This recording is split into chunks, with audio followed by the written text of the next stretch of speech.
Hi, welcome to the shotgun shell earring tutorial using amazing crafting products. I'm Lynne Suprock and my business is Simply Pretty Stuff.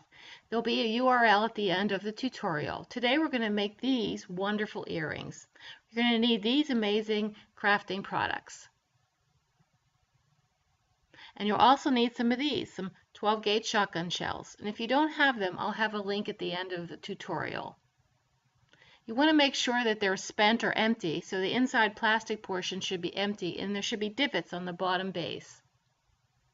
We're going to don some gloves because although the mold putty is non-toxic, it is rather sticky and it can stick to your hands after using it. We're also going to use a non-stick craft mat on top of the craft paper, again for the stickiness and an easy release. The amazing mold putty comes in two parts, part A and part B, and it's a 1-to-1 ratio to mix. You're going to want equal amounts just by eyeballing before you mix them together. Once you have equal parts, you work quickly because this mold putty will set up in about 5 minutes. The color will become uniform yellow and you will not see the white or the yellow distinctly once mixed well. You want to get rid of extra creases by rolling between your hands. Flatten out as a pancake and then take your shotgun shells and depress firmly, leaving a small well for the resin to be poured.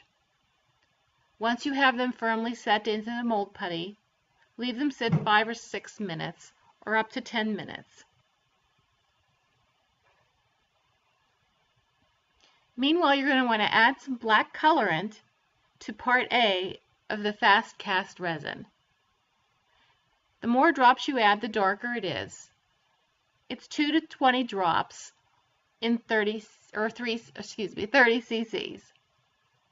I only added about 3 or 4 drops. Once that is mixed, add part B in an equal ratio 1-to-1. Mix thoroughly. You don't have to worry about bubbles in this resin like you do in other resins, so you can vigorously mix. It does set up pretty quickly, so you'll have to work fast.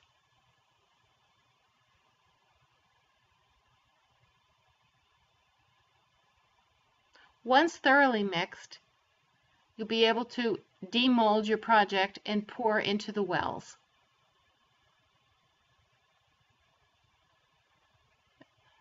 The shotgun shells should come easily out and you're left with these wonderful impressions. Pour the resin into the mold, not too thick, because the thickness that you do pour will determine how thick your earrings are in the end. Once you finish pouring, if you have any extra, pour them into another mold that's standing by. Never waste your resin. You can use them in bits and pieces of your crafting projects later.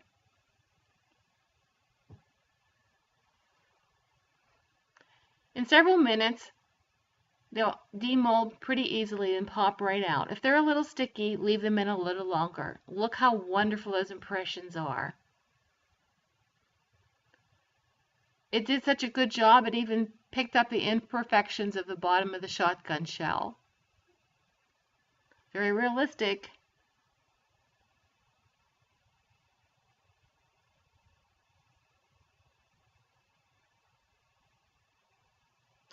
We're going to set the pieces down and pick up the metallic powder by Alumilite. I'm going to use silver. It's a beautiful silver patina. Looks like real silver, but it's one of their metallic powders. It's very easy to use. I'm going to put a little bit on my finger and I'm going to rub into the resin surface. I'm going to get the powder down into the numbers and all the cracks and grooves. What I'm going to want left at the end after I sand are the silver numbers and then the black resin. If you want to add some silver powder to the sides or the back or both, you can. Just really rub it in. It glides very easily onto the resin. You can use gloves for this, but it wipes right off with some paper towel. Okay, once you have them thoroughly covered, take your resin pieces and use some fine grit sandpaper. I use the fingernail file sanding blocks that I find at a beauty store and cut them apart. And you just lightly sand over the piece. Yep, you're going to remove all that metallic powder now, and what will be left is a little bit that's down into the cracks, into the grooves, and into the numbers.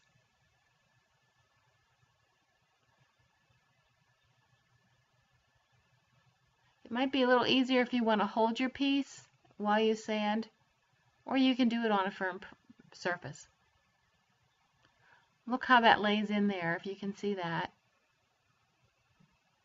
It has the look of an old steel, worn and used shotgun shell base. Yes, the shotgun shells do come in brass, but they also come in steel. And this one is the look I was going for. It's an old steel bezel. You pick up your second one and you do the same thing. I'm going to hold mine this time and just rough it up a bit. It helps if your sanding block is clean to start. Oops. You can see how that's shaping up. Looks pretty darn good. Excellent. Okay, I have my two pieces now. What I'm going to want to do in the next step is determine where I'm going to have hole placement for the ear wire. And once I do that, I'm going to get a punch. It's usually used for metal to start a divot before you drill. I'm going to do the same thing with the resin. You don't want your drill bit to skirt around over your resin.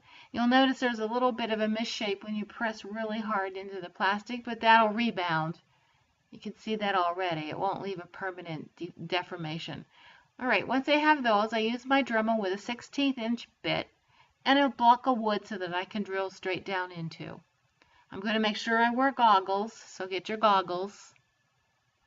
It's plastic, but it still can fly into your eye. And then I'm going to drill. And look how nice those holes turned out. Beautiful. The last thing I'm going to do is add a little bling. I'm a bling girl. So I'm going to take some flat back rhinestones and I'm going to lay them aside. And I'm going to get some 8mm jump rings. These are silver plated, and I'm going to use my jewelry pliers, open up the jump rings and put them in the holes. Let's see if you can see me do the next one here. So you're going to slip that right onto the jump ring, and then you're going to put the ear wire right onto that. And then you're going to close back up the jump ring.